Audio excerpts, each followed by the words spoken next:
We're not going to become successes overnight. You don't learn how to ride a bike after one time. You have to keep getting on it, keep doing it over and over and over again, and eventually something clicks. You can't grow if you're staying in your comfort zone. There is no growth there. From To Be Magnetic, this is the Expanded Podcast with your host, Lacey Phillips. And your host, Jessica Gill.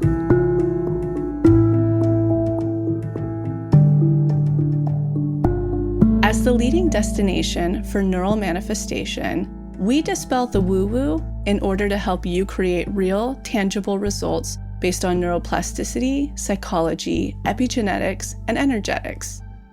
Our goal is to normalize the practice of manifestation and empower you to get into the driver's seat of your life in order to manifest the experiences, relationships, and things that most align with your authenticity. And by pressing play, the process begins.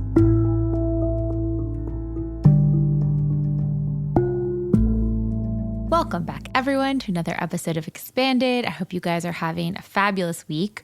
So on May 20th, we are kicking off our big summer challenge, our challenge that is all about taking the biggest thing that is blocking us and unblocking it intentionally over the course of 5 weeks. Unblocking through our nervous system, through parts work, through our deep imagining work, and then reinforcing the new belief that we are overriding in this challenge. It is going to be our most concentrated and effective unblocking formula we have ever released. I'm so excited to enter into this portal with you guys. It is truly about getting out of our own way. How can we step into the driver's seat of our life? How can we stop letting these old habits and patterns and behaviors and belief systems run the show so we can make really deep headway towards our manifestation? Our pre-week is kicking off on Monday, May 20th. We have our big global TBM community walk on May 18th. Check out the link in the show note to see if you have a walk going on in your city or if you want to host one, post it up on there. It's completely free. Meet with people in your city, connect over what your intentions are for this challenge. And I really want everyone who's going to be participating in this challenge to think about what their intention is with this portal. This challenge is one of our smaller ones, only at 5 weeks. And over the course of those 5 weeks, what are the ways that we can really honor ourselves? What are the ways that we can really prioritize our needs? What are the ways that we can support our sleep, which we know good sleep helps us overwrite neural pathways faster? So what are all the things that we can try to intend to do during this portal of 5 weeks and really work on rewiring our brain in that time period? If you are already a TBM member, starting May 20th, you will have the challenge automatically added to your portal. And if you are not a member yet, now is the perfect time to join because we have our big summer sale going on where you can literally get the lowest prices of the season, $96 off the membership. Join the Pathway membership and then you'll get access to every part of the challenge. And if you haven't done it yet, we have a Find Your Biggest Block exercise. This exercise is actually going to be part of the pre-week exercises in there, but you can get a jump start and get ahead on it earlier. If you're like, what is my biggest block? I don't even know what it is. I don't know how to understand it. I don't know what the block that is most important, that is the through line through everything that is coming up in my triggers and tests in life right now. This exercise is going to help you determine what that is. So on our Instagram, you can DM us the word unblock or unblocked, and we will send you the exercise there. Or if you check out the link in the show notes, it'll take you to our app where you just have to sign up free for an email and you get access to it there as well. Today we have an incredible process guest. She has been on once before. Her name is Asya Rose, and she was on a few years back, and it's so cool seeing what she's manifested then to now and how her life has changed in so many ways, and she's up-leveled in so many ways, even how she was with her nerves and her inner dialogue during her first interview versus her second. Asya was actually my accountability buddy for the Winter Manifestation Challenge. We were able to voice note back and forth and kind of share what was going on and keep each other accountable during that process. And it was so instrumentally helpful. Asya has really worked on perfectionism. allowing herself to be seen. And allowing herself to be seen was one of the key pillars that shifted in her business and dating life in a big way. One of the pings she got over the last year was to launch her own business as an astrologer. She comes from a more corporate world, and the entrepreneurial life was all brand new to her. But she was able to dive in head first and has had incredible success in her first year as a business.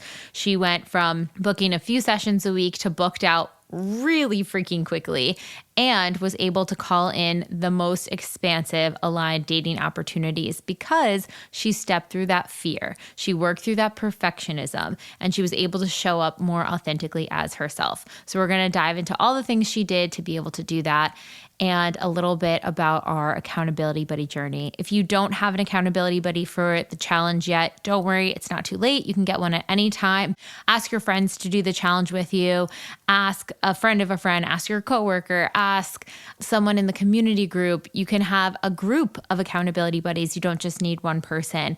Just even a quick check-in once a week to see if you guys are following up with all of the exercises to keep yourself accountable, to keep you on track, and to keep you reminded about what your intention was with this challenge, because it is going to help speed the process up of overriding that neural pathway in such a big way. Also, Asya was kind enough to offer you guys a discount code if you wanted to book any sessions with her. So you can use the code TBM25 to get 25 off any of her sessions. Check the link in the show note for where to book. Okay, I think you guys are going to really love this one. Enjoy.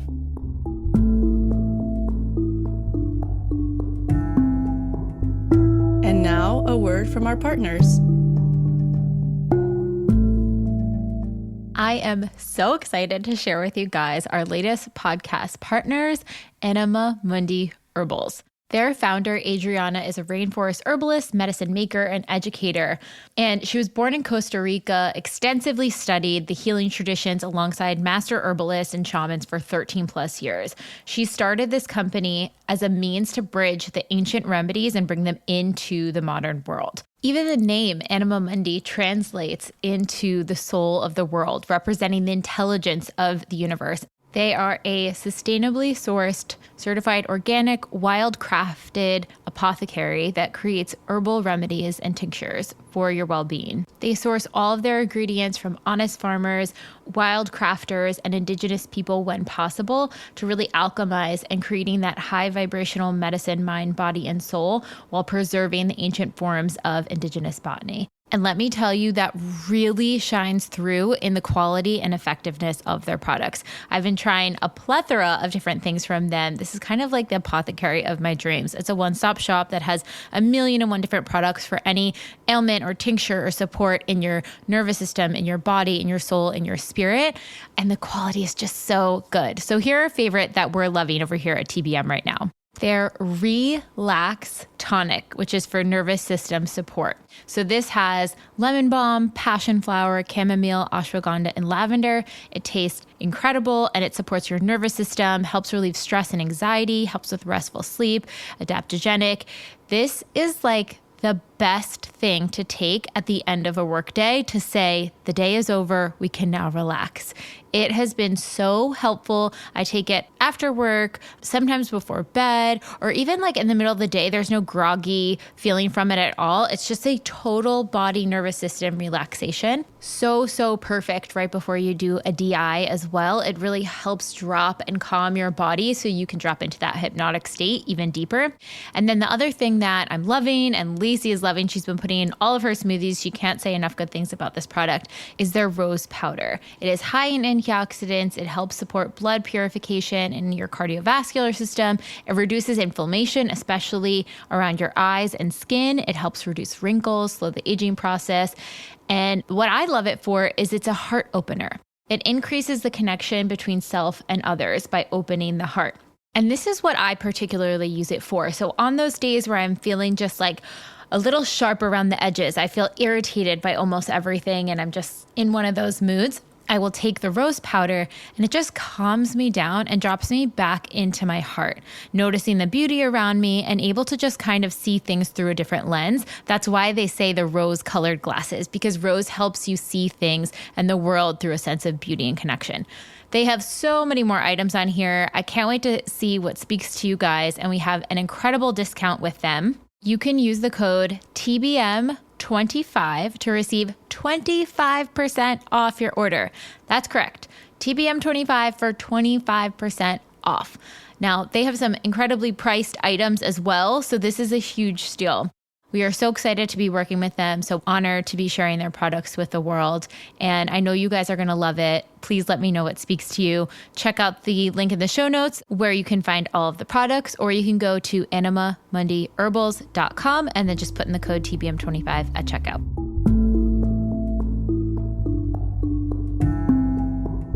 All right, on to the episode. Welcome, Asya. Thank you, Jessica. Thank you so much for having me. And I'm excited to be back, and I'm excited to share how you and I went through the challenge together and held each other accountable, but we're also vision holders for each other. So I'm excited to get started. It's so interesting. I kept thinking about how many times we'd send each other voice notes, and that's primarily how we'd communicate as accountability buddies, just check in, what's going on, what's coming up.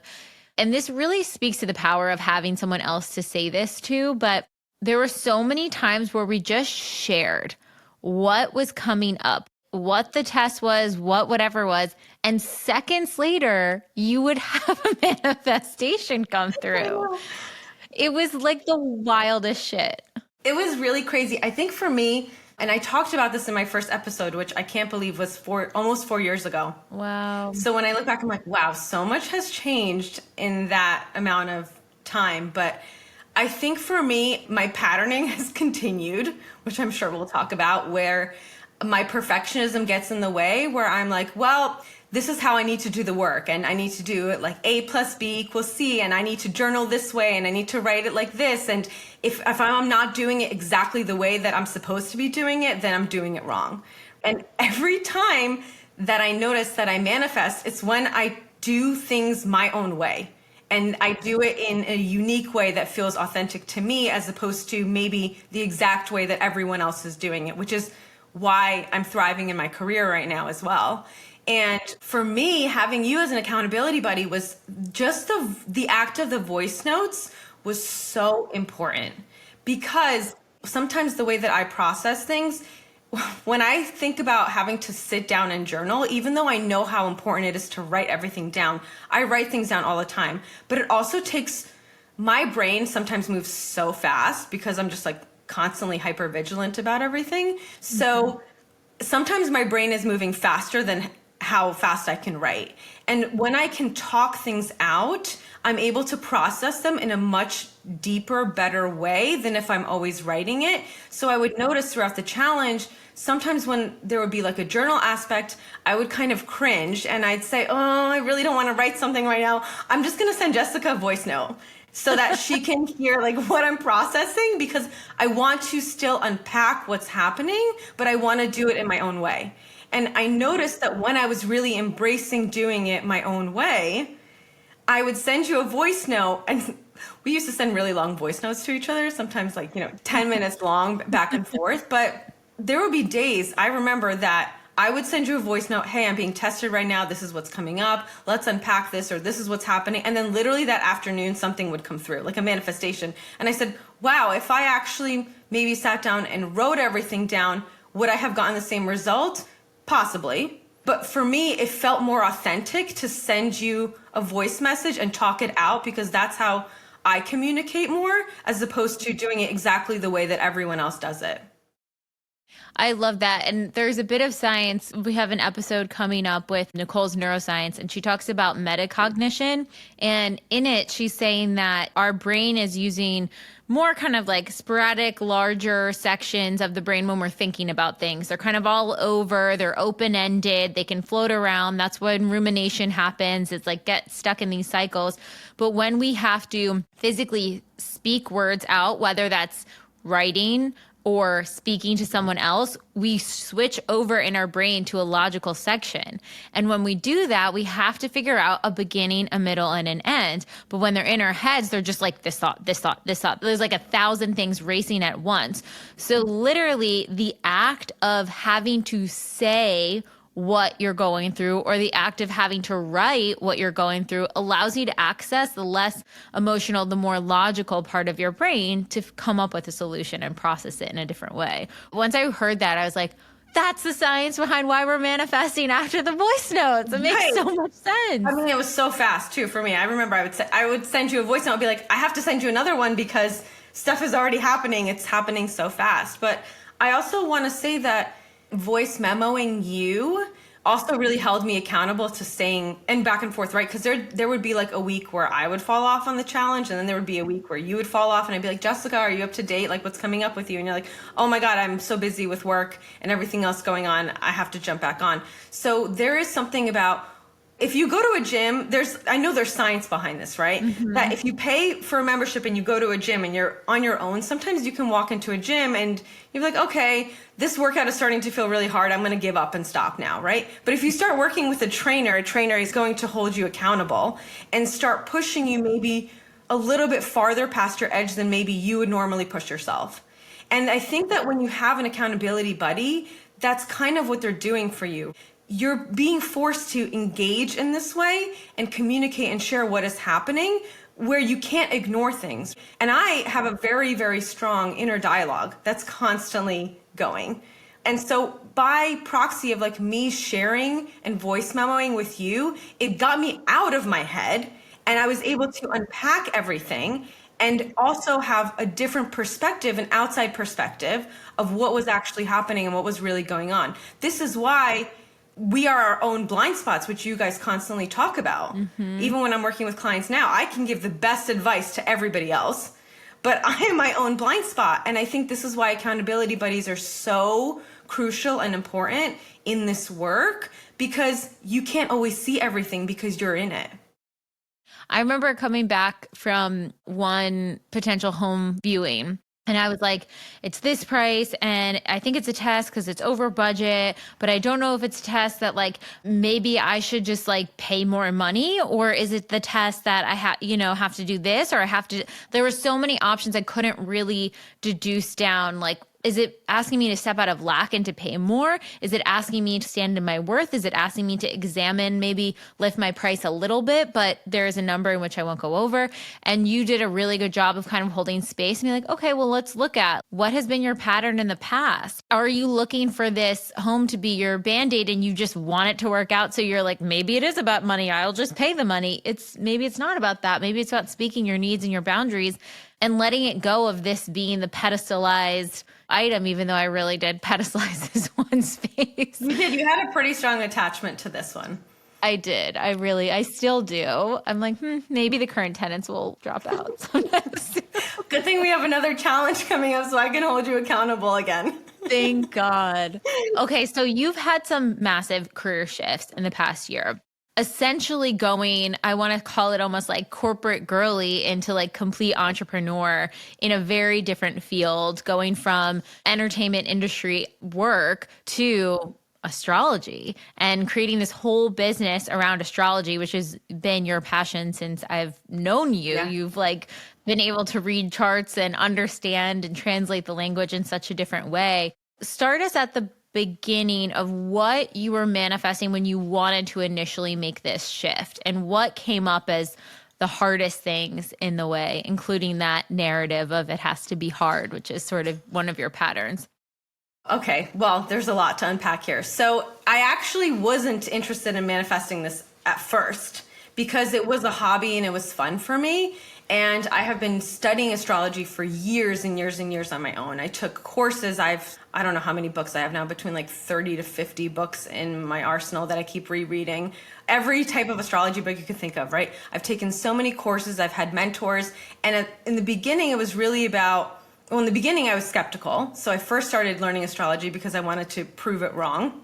And then the more that I learned, that's my Scorpio nature, right? Yeah. And then the more I learned, the more I realized there was something really fascinating here and there was something to this. And I kept just learning from everybody. And then I started reading my friends' charts for fun, or even just going out to dinner with people. And I'd say, oh, this is why this is happening in your life right now, because you're going through this cycle or this transit. I had so much hesitation and resistance to actually even doing this as a career. I started getting pings about it that just got louder and louder and louder, to the point that I could not ignore them.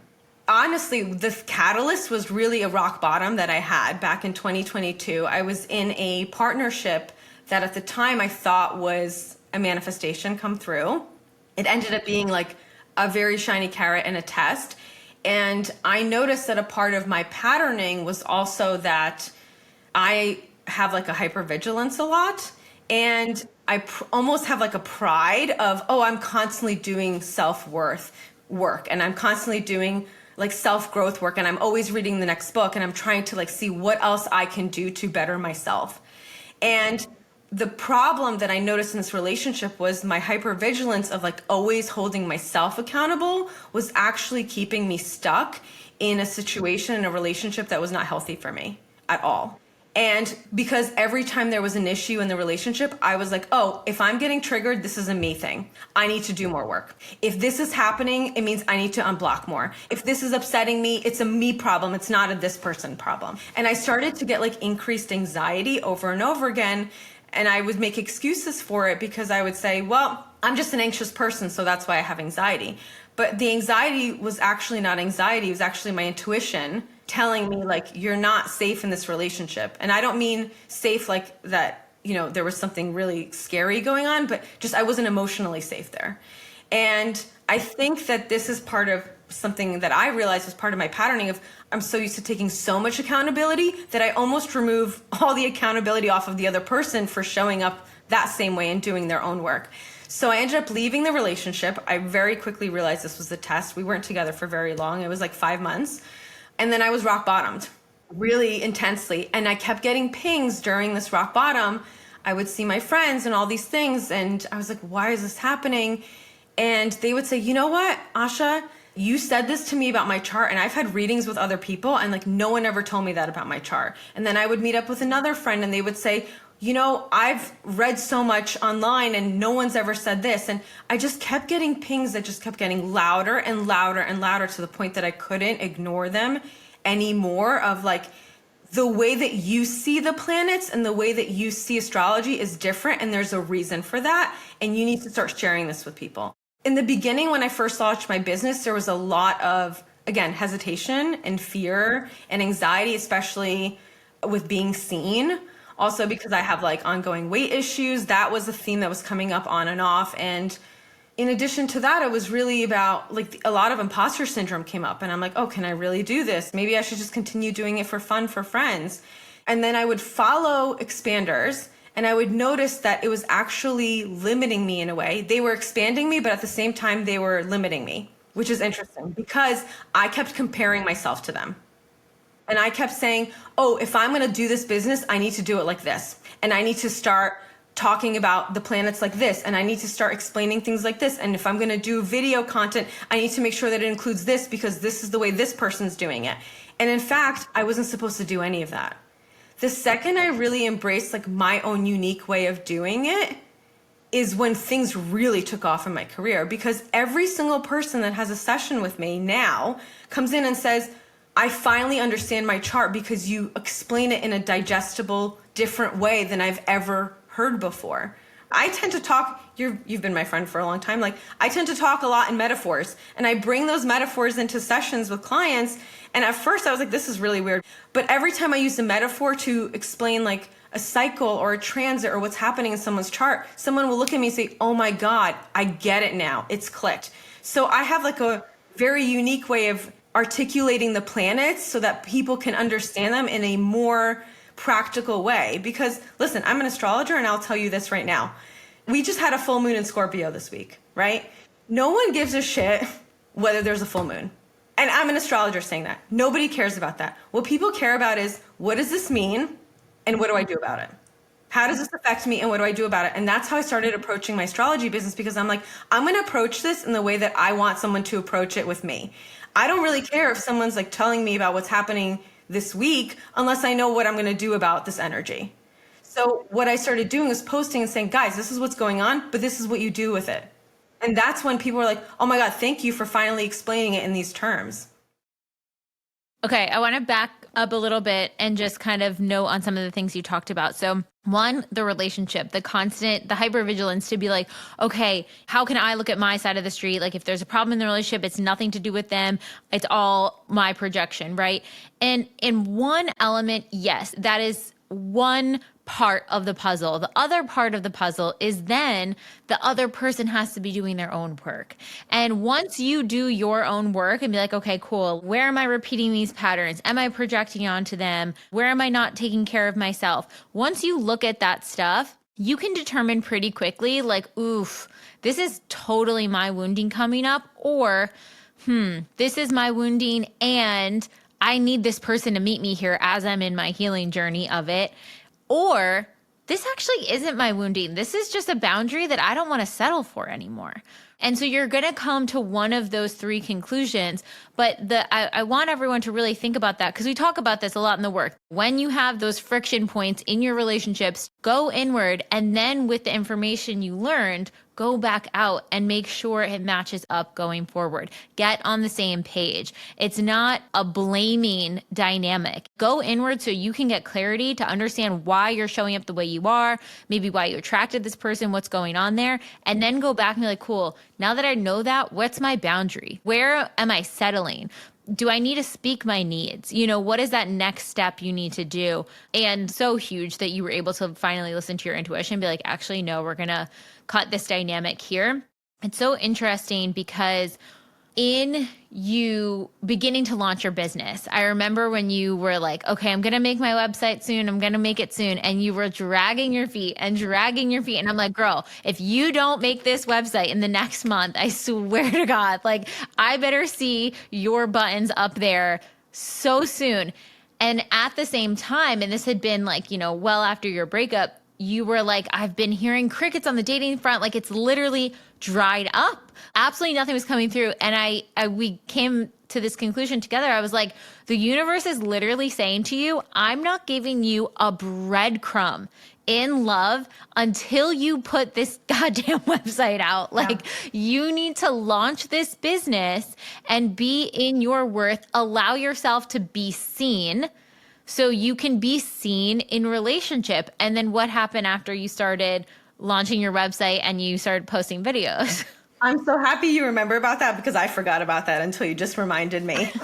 Yeah, well, because a lot of the fear of even launching was just putting my face out there on social media, right? And just starting to talk about things. And once I launched and really owned it, it was almost like windfalls, just like things coming in, lots of matches, lots of tests, but also like expansive tests, not the same type of tests that used to come back, which those were easy to say no to, right? Mm-hmm. But then all of a sudden, when it went from crickets to nothing, all the exes started coming back around also and hitting me up. And I was like, what? This energy is wild, because I'm really starting to put myself out there and be comfortable with being seen, and in a more empowered way of like, hey, I'm launching a new business that has to do with spirituality. This is who I am, and I'm owning it. And this has always been a passion of mine. I've just been doing it behind closed doors, and now I'm really doing it publicly and owning it.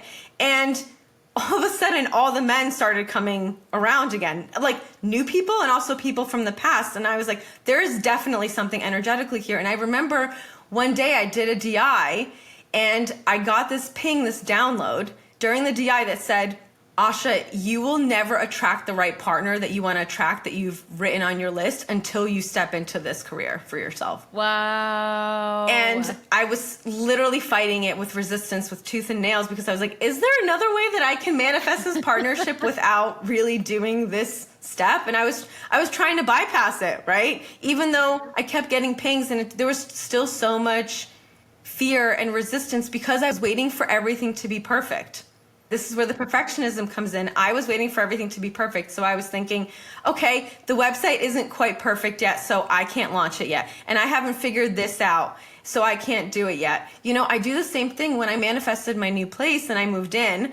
I still had stuff in boxes for a little while. And my mom's like, why aren't you unpacking your kitchen yet? And I said, well, I don't know exactly where I want the plates to go. And until I figure out exactly where I want the plates to go, I'm not going to unpack the boxes. And my mom says, just put them on any shelf. And as you're living through your kitchen every single day, then you can just move them. It doesn't have to be perfect.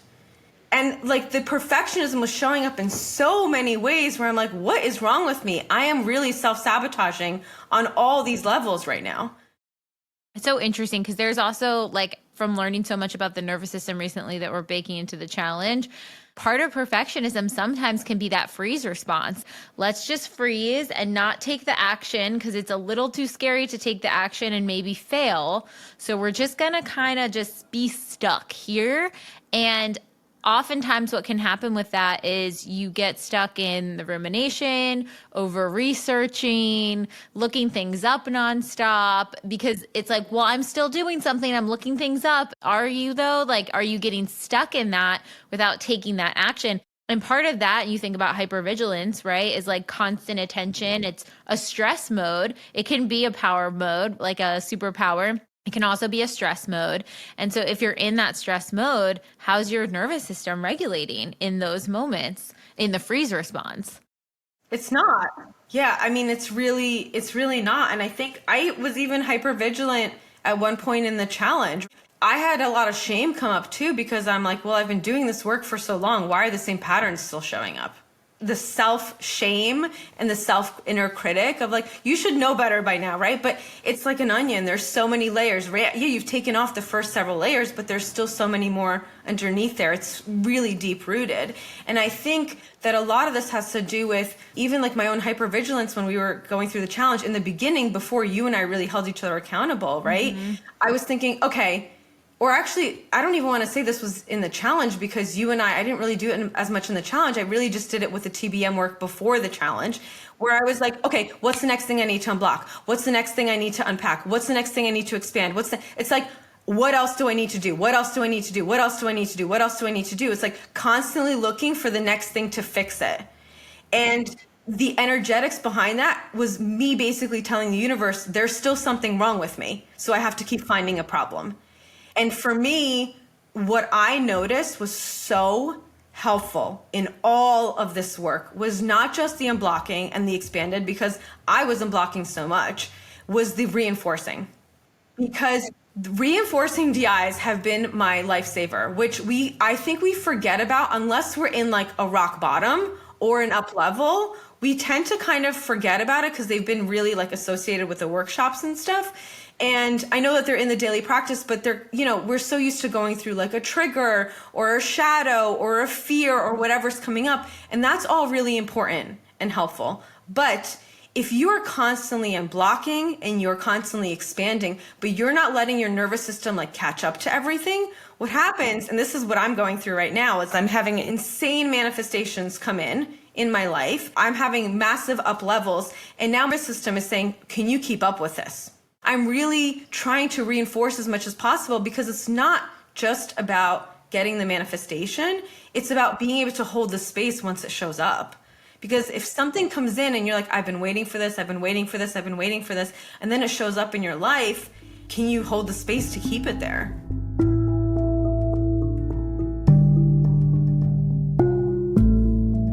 Are you looking for a high quality, clean toothpaste that's sustainable, free of plastic, and actually works?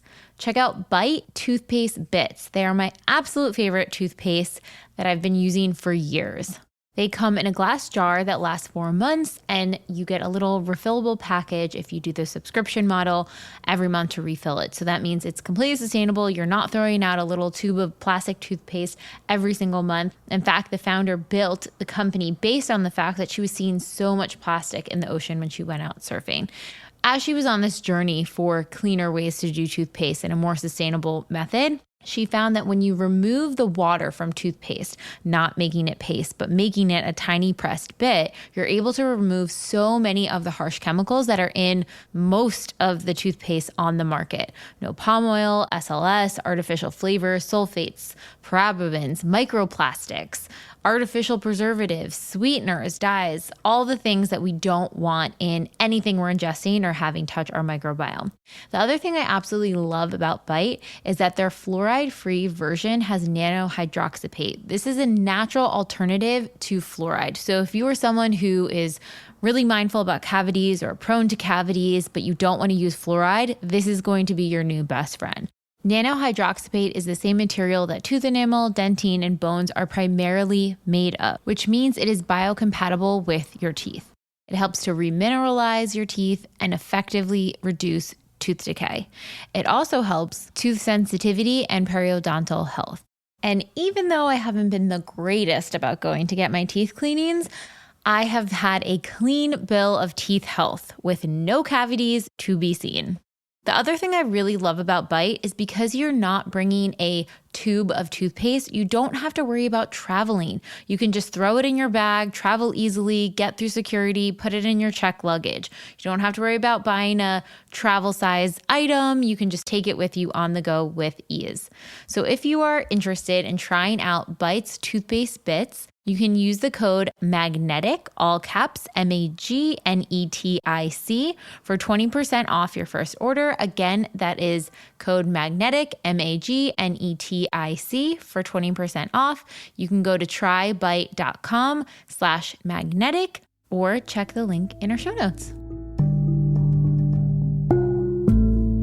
Your up levels over the past year have been huge. Like launching a business in and of itself is like a huge step, right? Putting yourself out there on social media is a huge step. All of those things indicate, especially when done from a place of like, I'm stepping through fear, but this feels aligned and authentic. You are up leveling notch by notch by notch in a really big way.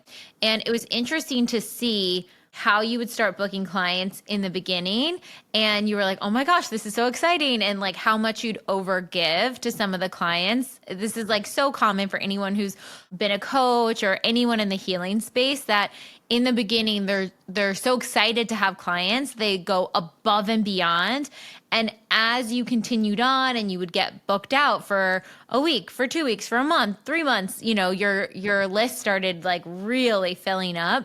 I think it starts to show you, it's like the incremental trust muscle where you're like, wait a second, what is the energetic of me overgiving to every client? And when I say that, you know, for you, that looked like constant follow-up emails or researching above and beyond or answering more questions after a session's over and all the things.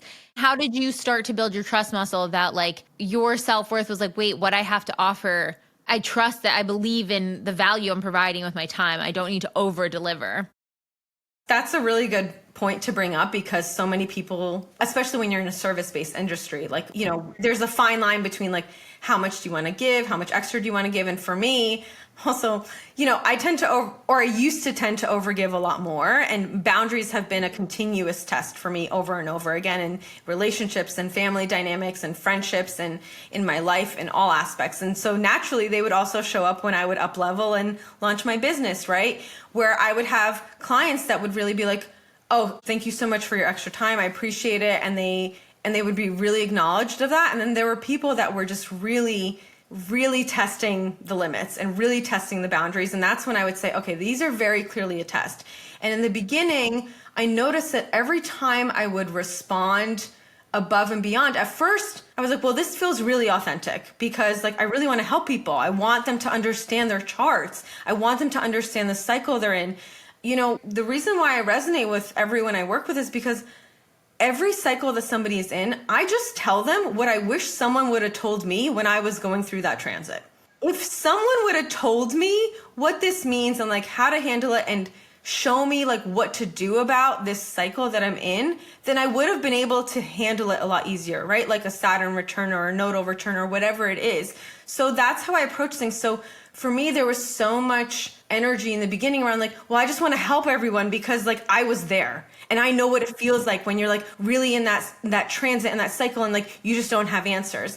And then it became really energetically draining. It went from feeling authentic in the beginning to feeling desperate, to the sense of like, well, I've showed up this way before, so I can't stop now because I'm going to lose people. And In fact, the opposite happened. When I started setting boundaries with people, people actually started to respect my time a lot more. And that was the secret sauce, right? If I don't respect my own time, why should I expect anyone else to respect my time, right? So if I'm constantly overextending, I can always make more money. We can always make more money. We can't get our time back. Like when I'm giving my time away in that huge regard, because it's not just one client, because one client turns into 10, 10 turns into 20, 20 turns into 100, and then it's become a pattern. And then who do I have to blame for overextending myself? The person who's asking the question, or myself who's not setting the clear boundary? I can't say that like I want to show up in life in this way and then allow, right? It's like we say that we want a relationship like this or a friendship like this or a career like this, but then we tolerate this type of dynamic and behavior in other parts of our life, right? If I say I want this type of relationship and partnership that I'm trying to manifest and bring into my life, but I'm allowing people to disrespect my time in my business, then what I'm saying and what my actions are doing are not aligning. They're two different things. I'm showing the universe, hey, I want this in this area, but I'm willing to accept less in this other area of my life. So of course the universe is not going to know what to bring you, and your manifestation is not going to come through because you're talking the talk, but you're not walking the walk.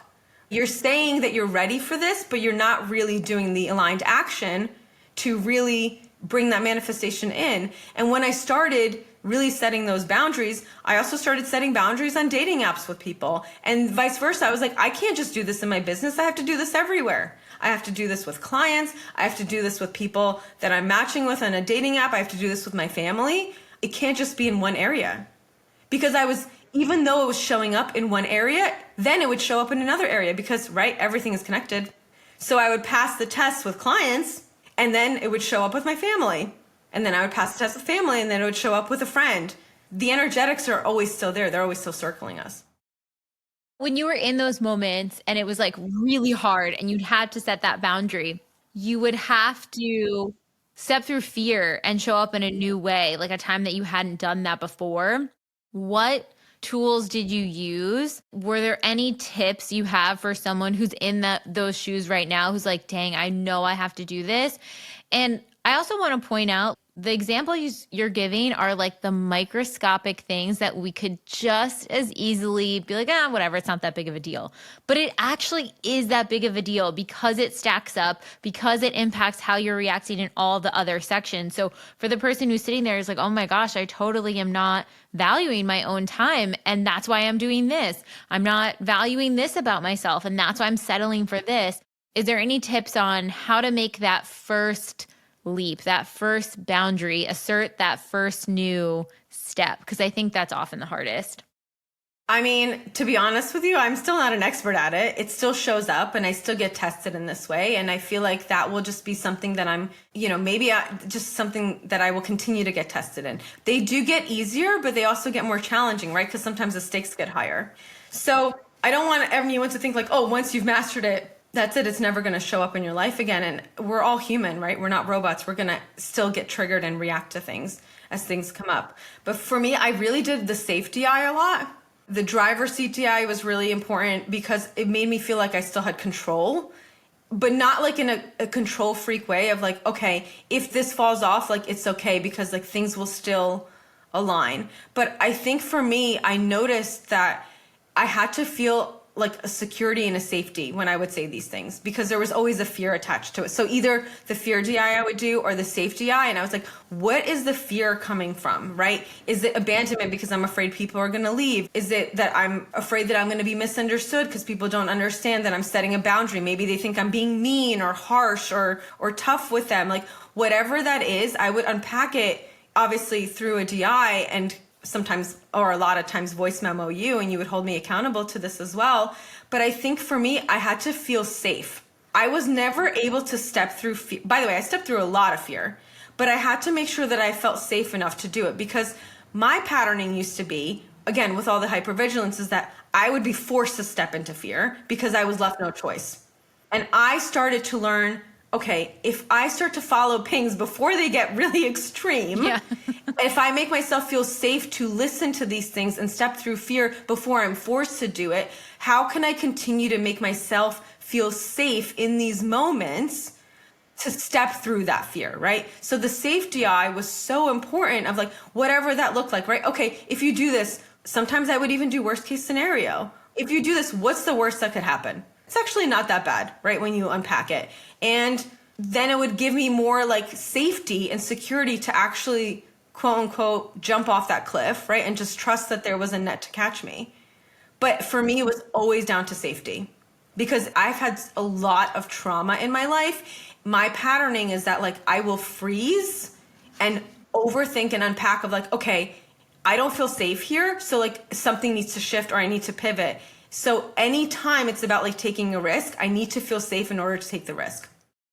I think that's so powerful. And I like the idea too, with the worst case scenario, when you look at what is the worst that can happen here.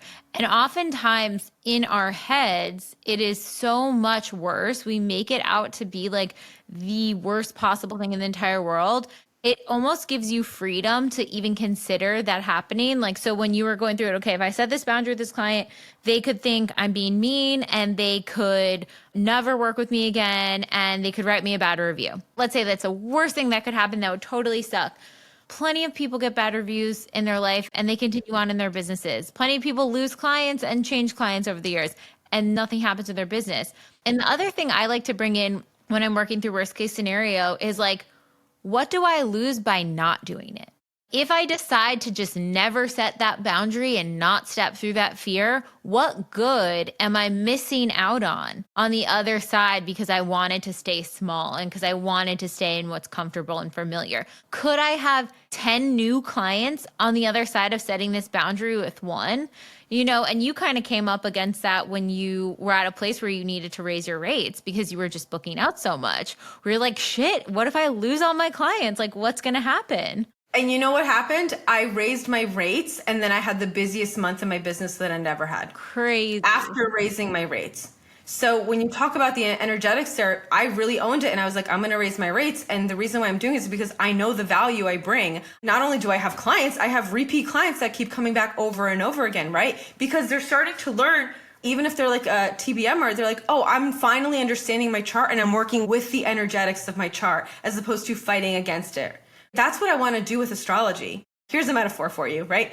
We can't control the waves of the ocean.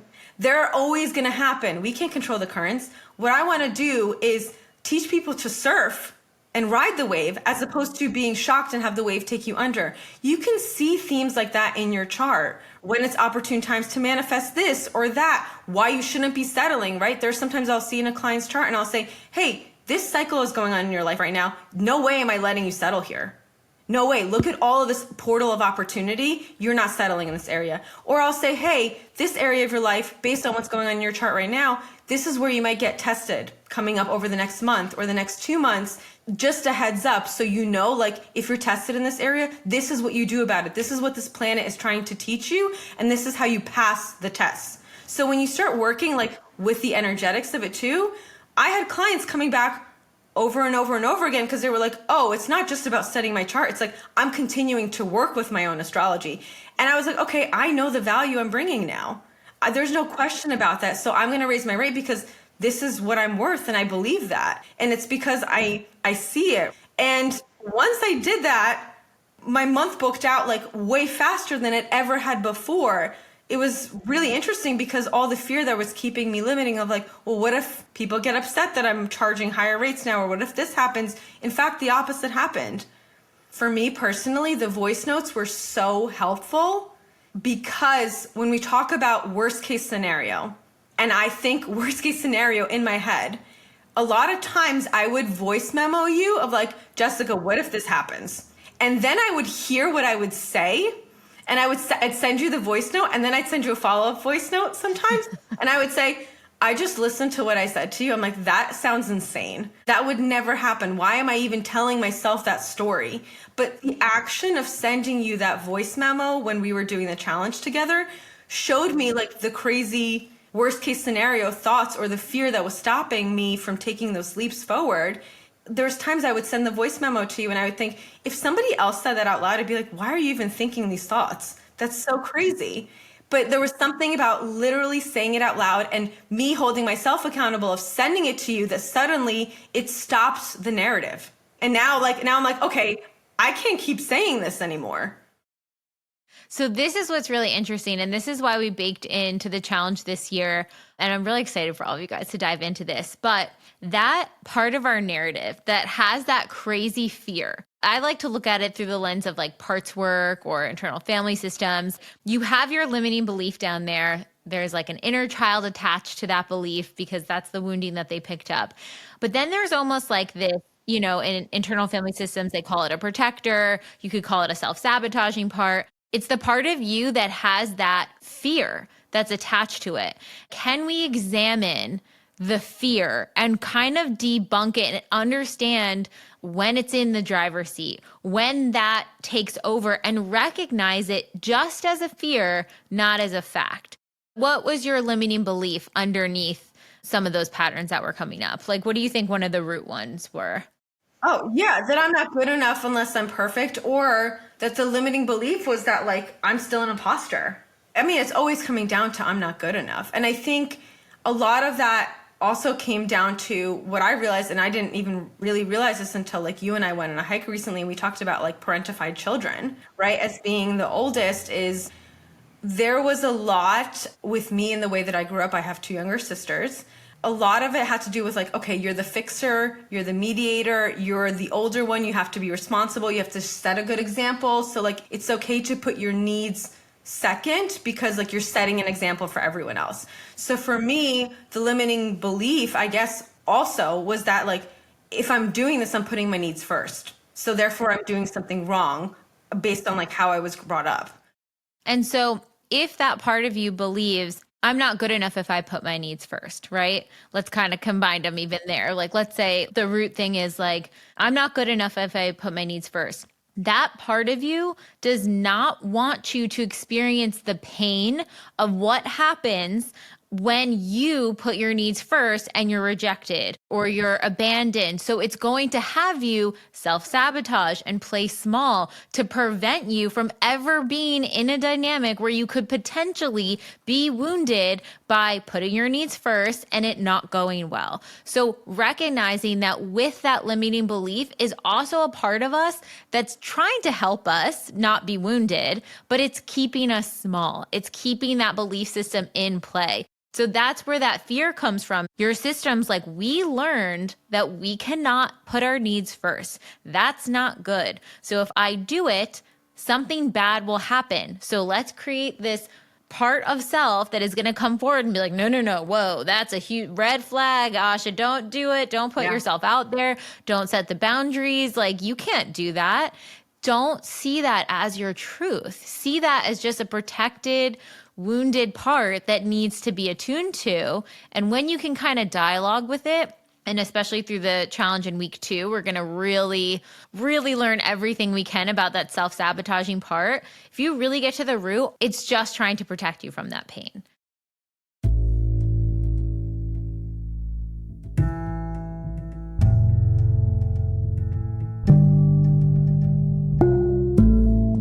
By now, you're starting to get the feel for TBM. Maybe you've heard about our workshops and you're interested in manifestation, but you just don't have the time or energy to sit down and do self-help work. We totally get it.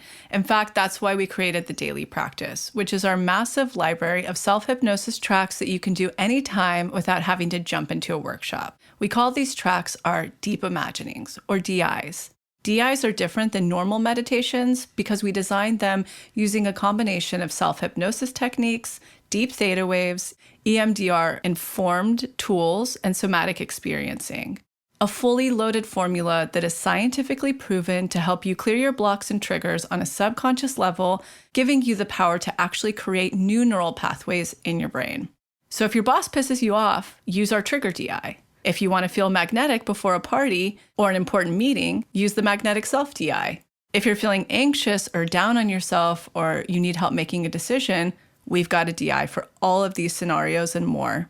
You can get full access to the Daily Practice inside the Pathway membership, where you'll also get unlimited access to every workshop, tool, and offering from TBM. The tools in the Pathway membership will support you year-round, whether you're in the worst, a rock bottom, or second worst, a rut, or feeling good and you want to keep the magnetism going. In the Pathway, you'll effectively learn how to become your own manifestation coach, all for less than $1 a day. So even if you're not ready to start a workshop, join the Pathway and start rewriting your neural pathways now to create magnetism. Work through your triggers and get closer to your authentic magnetic self in order to manifest. And we have our big summer sale going on right now where you can save $96 off of your membership. Be sure to check the link in the show notes or go to our website, tobemagnetic.com, to check out the sale. Now back to the episode.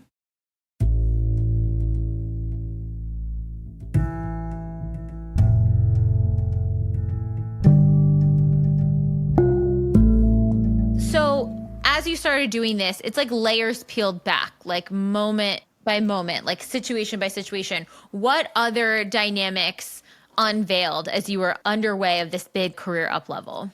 I mean, so many. I had a lot of dangly carrot tests that came in. Actually, right after the challenge, I had that like huge AI test that came in that I thought was a manifestation that I said no to.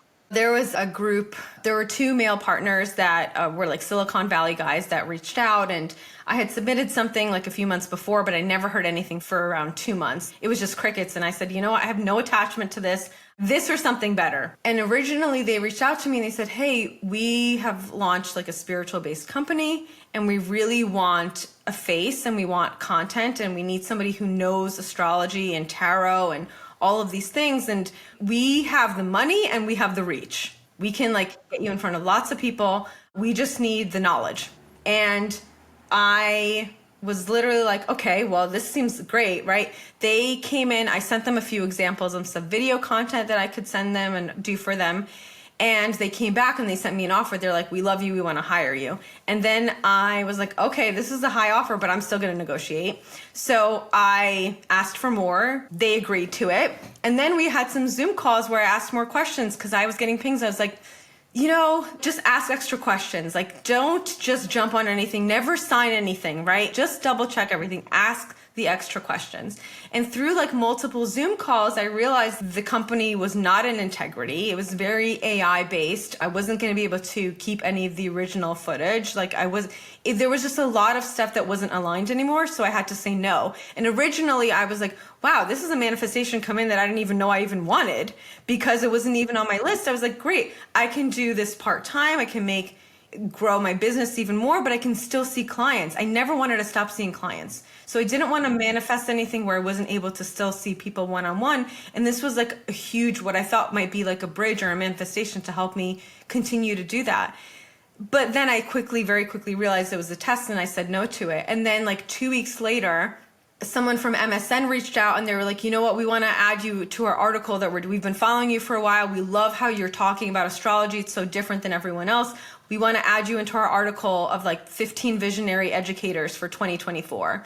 So there was like, I said no, and then a manifestation came through like 2 weeks later. Not the same one, but a really big one, a really great one. And then I started getting, surprise, surprise, I started getting matches on dating apps again. And suddenly, by passing that test and saying no, because I was trusting, I was like, if I partner with anybody, it has to be in integrity. Like, to me, that is the most important thing. These people were not transparent with what they were doing in the spiritual business. And I was like, I do not want to partner with a company or attach my name to a company that's not going to be in integrity like this. That's the number one thing for me. When I'm one-on-one with a client, I know what I'm bringing there because I'm showing up in that session, but I have no idea what these guys are going to do with my face or my knowledge or the content I give them. So I passed that test. The MSN article came through like 2 weeks later. My business started getting busier with clients simultaneously at the same time. And then all of a sudden I started getting matches on apps again. And that's when another layer started to unpack because I noticed I wasn't fully owning the fact that this is what I did as a business, even in my dating apps and my experience there. And so I went on the apps and I said, you know what?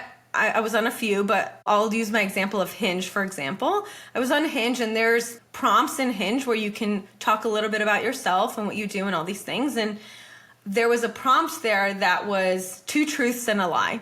I wrote that I have 2 brothers. That's not true. I have 2 sisters. I wrote that I used to swim competitively. And then I wrote, I love astrology. So the truth in that was the astrology and the swimming, the fact that I don't have any brothers. So that was a lie. But it was a good like icebreaker for people. And it helped me really see who would take the bait and who wouldn't, essentially.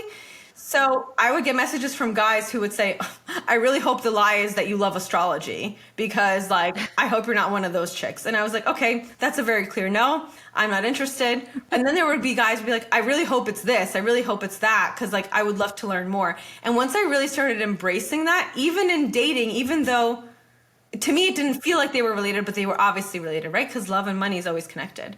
So I really started owning it in like dating and showing up. Then what ended up happening was the energetics shifted so much to the fact that like at first I was attracting people who were like questioning it to now the people that were coming in were not only intrigued, but literally I was having men sending me their birth chart information in messages and say, can you read my chart for me?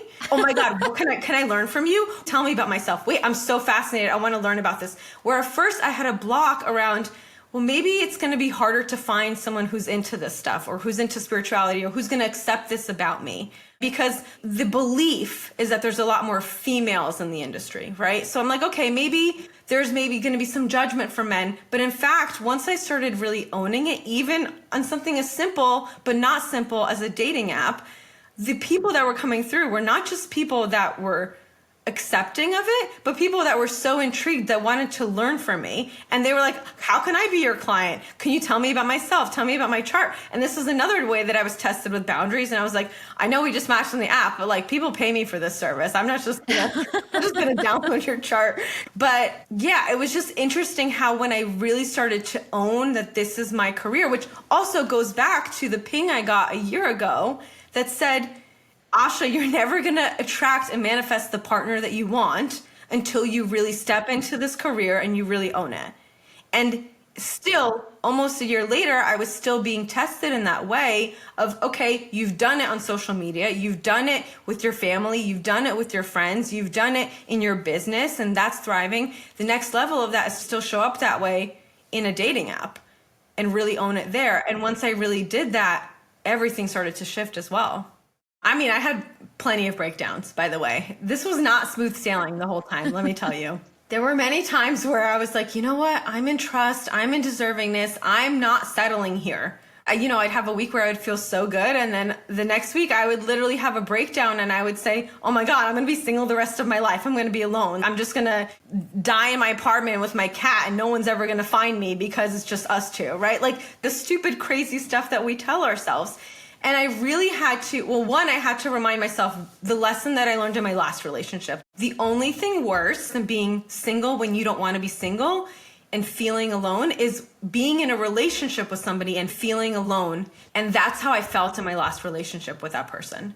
And I swore to myself that I would never, ever settle again to any type of dynamic where I felt alone. Because what happens then is all of that extra energy that I was giving to this other person, now I'm able to give to myself. So I really had to shift my perspective.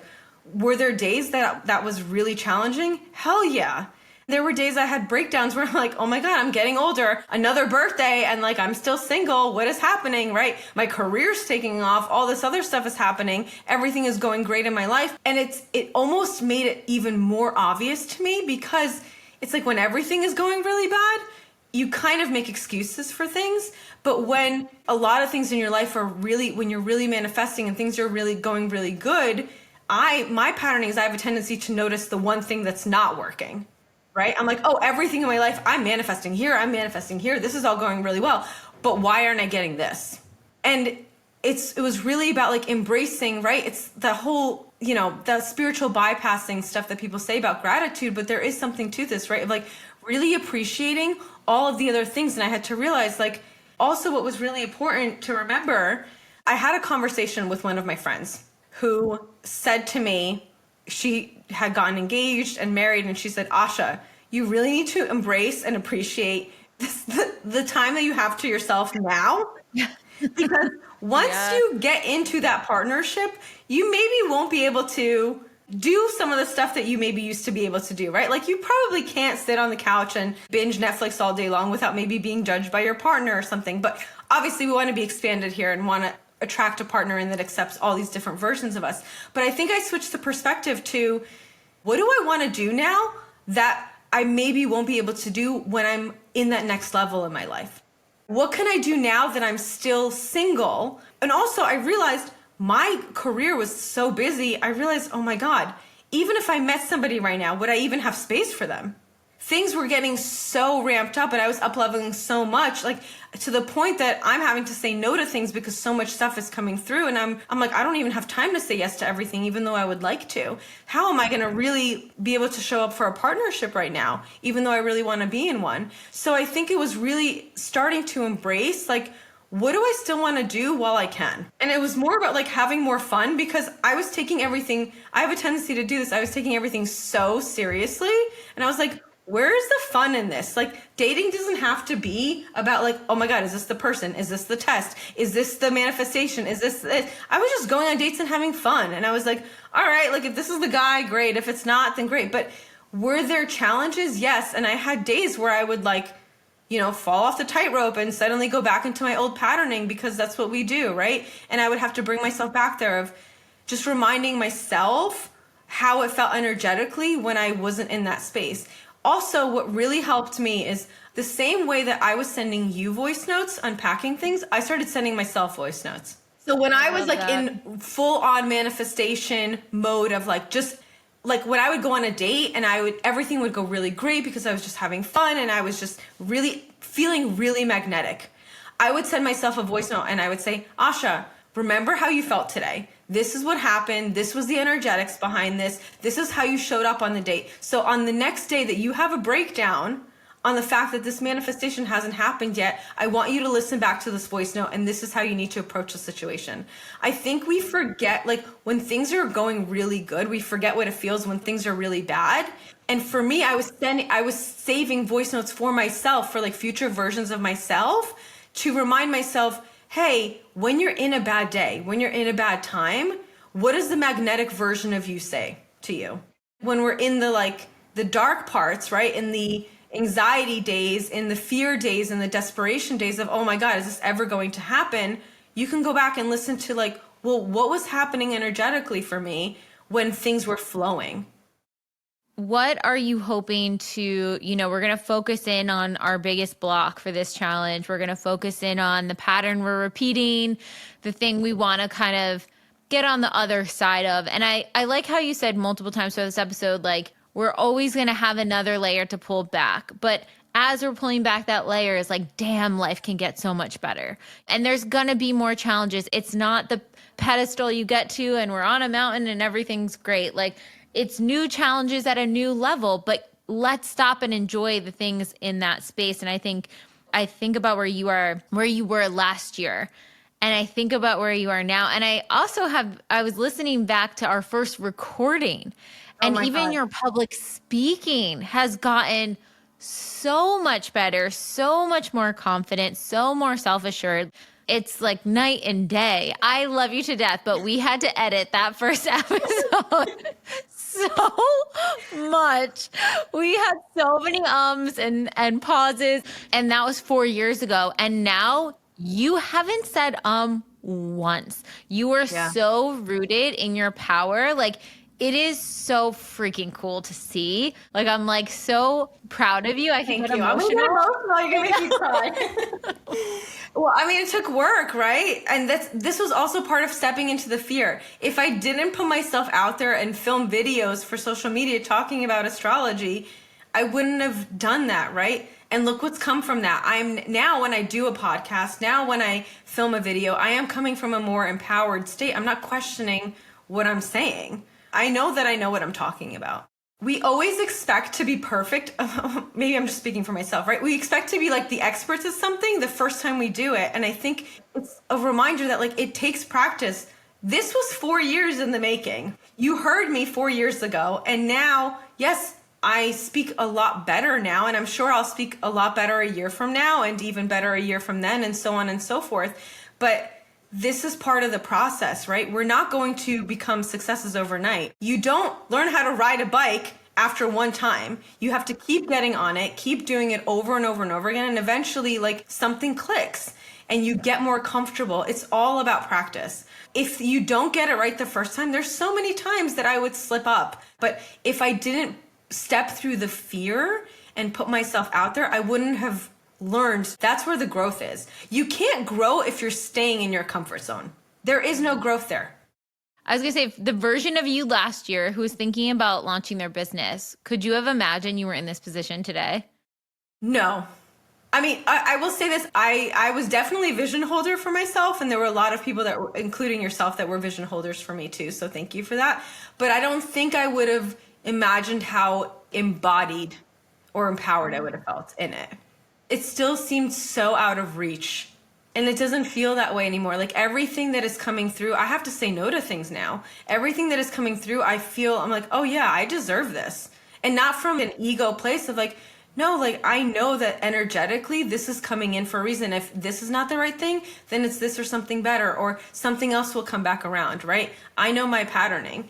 And I think, since you brought up the summer challenge, I think for me, I'm going to put it out there so other people, including yourself, can hold me accountable, is continuing to unblock the fact that things have to be a struggle or really hard still in order to achieve something, because that is still something that I tend to notice circles back around in my life.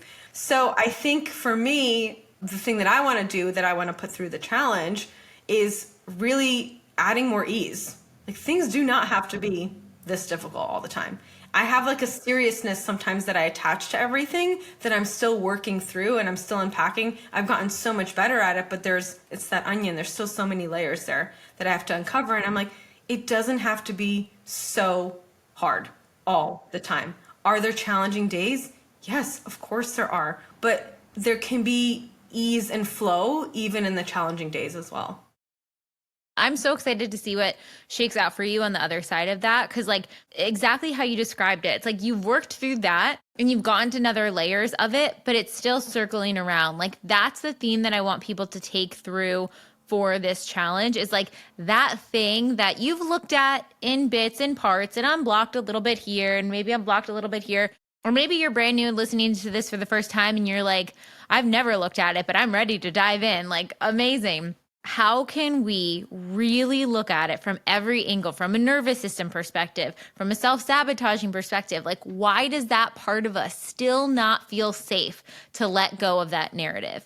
And that's really where, like you were saying, reprogramming back to safety. How do we create that new neural pathway and say, nope, this one's safe now. This one's safe now. This one's safe now. And then reinforce it. So it's going to be a huge challenge. Very, very, very powerful stuff. I'm excited to do it alongside you again, Asya. Oh, me too. So much will come up. Where can everyone find you, connect with you? I'm sure people are going to want to book sessions after hearing everything too. You can find me on Instagram. You can find me on YouTube. I just only recently started my YouTube channel, and also my website. My handle is AsyaRose13, ASYA, and my website is astrologer.com. And yeah, I look forward to working with everybody and helping everyone work with the energetics of their chart and working with the energy versus fighting against it. Yeah, 1,000%. That was a huge thing for me, especially I think we did a reading in, was it December, maybe January, right at the top of the new year. And we went over everything that was coming up in the next 4 months. And that's one of the things I really love about your work that I haven't really seen a lot of other astrologers do, if any. Specifically, what is your cycle right now? How is everything that's going on in the world impacting your chart? A lot of times it's birth chart readings, but this is more in the next few months, what's coming up for you, or the next month, what's coming up. And it was funny because a lot of the themes surrounded around home, family, internal foundations, internal habits. And I remember at the time, I was like, okay, I could kind of maybe predict what that'll be around.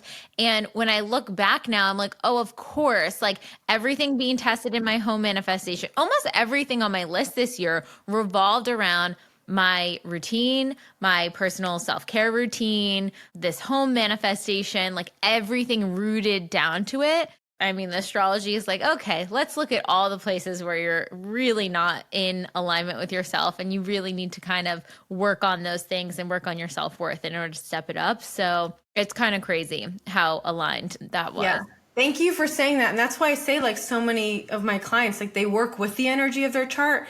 And that's why I say, I'll have a session with somebody and I will say, I don't want you settling here because of what's happening in your chart. Or you may get tested in this area over the next couple of months. I don't want you to get caught off guard if there's triggers or tests here. They're happening. They're going to happen here. And this is why they're happening. And this is how you pass the test. Can we manifest at any point in our life? Yeah, of course. But there are still themes and cycles going on in every single person's chart, whether you realize this or not. It's like, it's an extra additional tool that you can use to help you with your manifestation process, right? It's like getting a weather report. I'm telling you, hey, it's going to rain outside tomorrow, but you still have free will to decide what you do about the rain. But maybe now that you know it's going to rain, you can plan your day a little bit differently because you know it's going to rain out. I feel like this year in particular, and maybe it's just the astrology is super intense, but it feels like more than ever before, everyone is kind of being asked to really shed the bullshit that doesn't matter and connect back to our higher self, our magnetic self, like our true essence in integrity, in a way that feels aligned, in our power, that maybe before we would have approached it from like a different lens or a different angle. But now it's like, forget all that. Like really get down to your soul. What are you being asked to just change, to shift the gears of, to like open up a whole new dimension of possibility? And part of opening up to that possibility is letting go of all the shit that we think we can just like up level and up level and up level. You have to let go of all of the old stuff. That's why sometimes an up level can be so uncomfortable, because we don't want to let go of the old attachments. But it's like when we let go of those attachments, that's when we actually can have that surrendered, embodied, integrated up level. But we try to take everything with us. It's like, I don't know what to do up here. This feels like chaos. Yeah, there's like an attachment that happens, but also I noticed that like even sometimes with up levels, there's a grief that happens because you start to realize you can't take everybody and everything with you when you up level here, right? You start to say no to things, and no to people, no to situations, no to dynamics, no to behaviors, all these things. And you're like, if I really want to step into this 2.0 version of myself, that means I have to release this. That means I have to release this job. That means I have to release this home. That means I have to release my attachment to living in this city. That means I have to release this relationship, friendship that's been keeping me limited or toxic or whatever that is. And most of the time, that's where the challenge comes, because you're like, we expect everything to feel good all the time, even when we're manifesting and up-leveling. And then we realize sometimes up-levels can actually feel very lonely because you have to release so much. And then you're like, well, now what? I'm in a different vibration now. I'm in a different energetics. I'm in a different place. What's next? The same things that I accepted in my life before, I can no longer accept in this new arena. And there can be grief that comes with that, right? Of like almost shedding your old identity or your attachment to your old identity, because now you're stepping into a new identity. So people are always thinking, oh my God, I'm so excited to, that scorpionic phoenix rising from the ashes, right? The metamorphosis. But like, there's also grief that can show up with releasing who you used to be. It's really powerful. I think everyone's going to have a really impactful next few months, next year, rest of the year, all of that. And we'll be sharing online alongside you guys. So don't worry. I can't wait.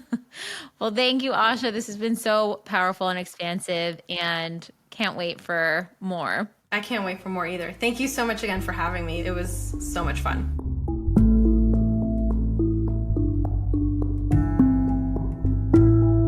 I hope you guys enjoyed that episode.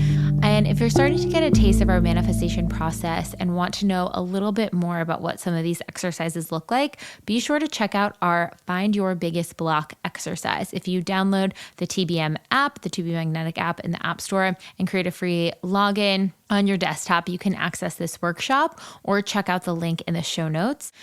really learn about what might be blocking you. If you're first learning about manifestation, blocks is an integral part of what may be standing in the way between you and your manifestation. If you want to learn more about our manifestation process, check out the episode How to Manifest Anything You Desire, where Lacey, the founder, and I go over all of the insights and breakdowns of what this process entails that makes it so different from other manifestation methods on the market. And right now, if you were listening between May 3rd and July 1st, we have our big summer sale going on where you can get the lowest discounts of the season, $96 off the membership. So check out our homepage, tobemagnetic.com, to learn more about the sale.